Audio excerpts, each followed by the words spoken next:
So when we first learn mindfulness meditation, the instruction is to bring the focus of our attention to our experience just as it is in the present moment, without any kind of interpretation or judgment.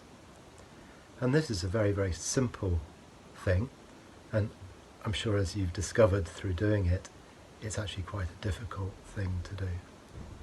But why is this important? Well, one of the ideas that I often talk about in relation to mindfulness practice is this idea of beginner's mind, which is to say, when we're able to pay attention to our direct experience in the present moment, it is as though we're experiencing something as if for the first time.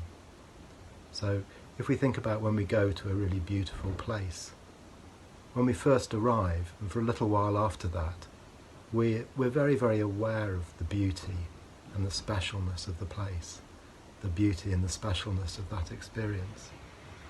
But after a while, that initial sense of novelty wears off, and our usual habitual preoccupations start to come in, so that after a while we barely notice the beauty that's all around us and right in front of us, because the focus of our attention has gone back into our usual habitual worries, our usual habitual grumbling and complaining, our planning, our reflecting on the past, and so on.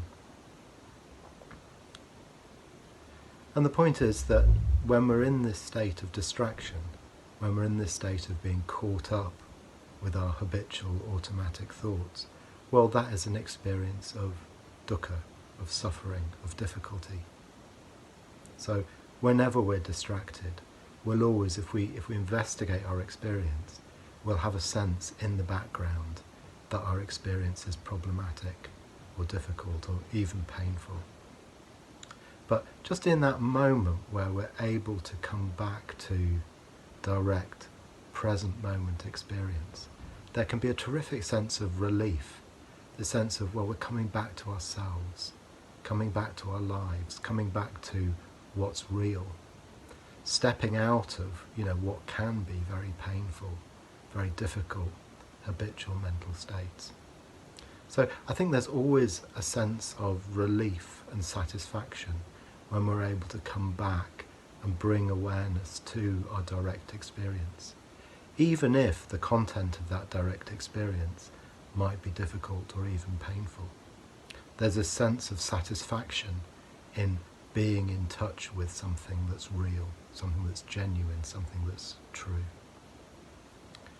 And I was blown away when I heard that the term Buddha actually means one who is awake.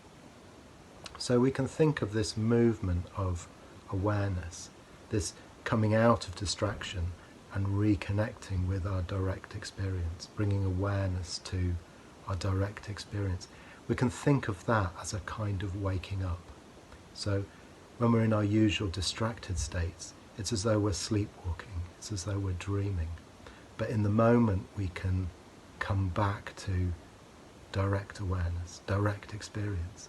There's this kind of waking up, this coming back to a kind of reality. And this quality of awareness really goes a very long way indeed, because it's the foundation for the kind of transformative insights that our Buddhist practice is leading us towards. So I've been practicing mindfulness meditation for nearly 30 years now, and it definitely has its ups and downs. I don't think I'm particularly naturally a mindful person. I don't find mindfulness natural or easy. But I think after that period of practicing for so long, I think I can really say that the practice has transformed the quality of my life and my experience. So now I feel generally much happier than I felt when I set out on the path of practice.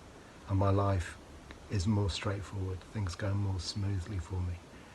The more I'm able to bring this quality of awareness to my direct experience.